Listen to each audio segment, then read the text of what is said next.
the future is not for everyone, it is for those who are ready. Based on Future of Work and AI transformation reports, the world is entering a new era, where intelligence is no longer just human, but human plus technology. Jobs are changing, industries are transforming, and old skills are losing value faster than ever before. In this new reality, effort alone is not enough, experience alone is not enough.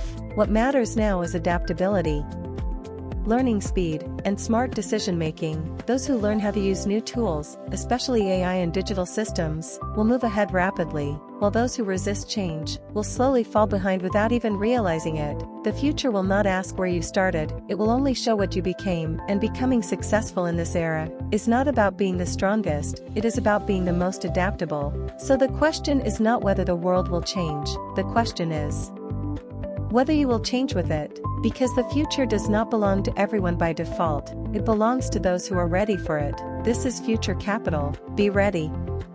Be smart. Win the future.